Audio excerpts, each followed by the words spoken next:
We are on page 5 of our Topic 1, Lesson 3, Developing Complex Cultures. If you are using the e-text, click Next 4 times to get to the page that starts with When Did People Start to Farm? If you are using the textbook, you are on page 24. Let's go ahead and listen to the lesson. When did people start to farm? By the end of the Paleolithic era, human beings occupied many regions of the world.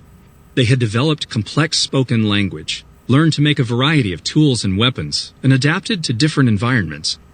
Yet in many important ways, their lives had not changed. They still lived in relatively small groups as hunter-gatherers, following the herds of animals that they depended on for survival. All right, I'm going to pause it there just because we have our first question. What was the biggest change of the Neolithic era? So you will find the answer in this blue highlighted text. I'll pause the video once that blue has been read. Then, beginning as much as 18,000 years ago, humans gradually began to learn a new skill that over time changed how they would live. By around 10,000 to 9,000 years ago, some communities were relying on farming for food.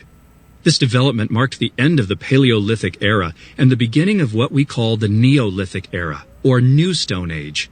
The prefix neo means new. All right, so what was the biggest change of the Neolithic era? So in here it talks about something that they relied on. That would be a huge change. So what changed? They went from hunting and gathering to now doing what for their food? So you get that answer for number 1. Pause my video and do that now. All right, let's move on to number 2. How did Earth, climate, land, and water change at the end of the last ice age? You'll find that answer in this pink highlight. Let's go ahead and listen. Around this time, temperatures increased and rainfall patterns changed. Glaciers that had covered so much of Earth began to shrink. As the ice from the glaciers melted, ocean levels rose.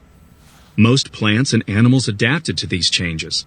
Fir trees, which could survive cold weather, spread north into once icy regions.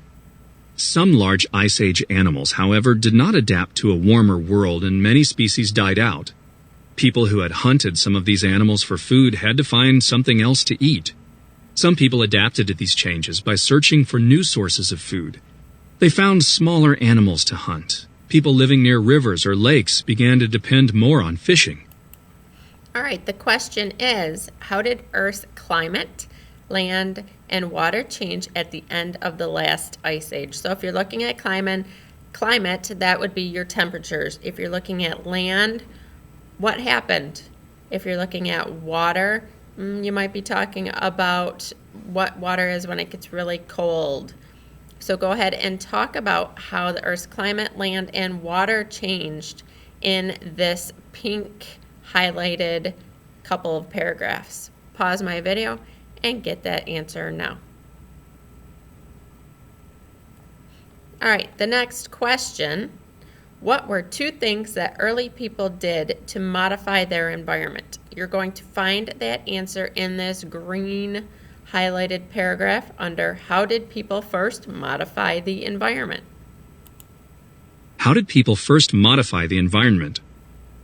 Others learned to modify or change their environment so that it would provide more food. For example, people cleared trees and bushes by setting them on fire. The grasses that grew back attracted grazing animals such as deer. People may also have noticed that if seeds were scattered on the ground, new plants grew there the next year. This discovery led them to find ways to encourage the growth of wild food plants. All right, again, what were 2 things that early people did to modify their environment? There's more than 2 things listed here, but you please list 2 things in your digital notebook under number 3. Pause my video and get that answer now.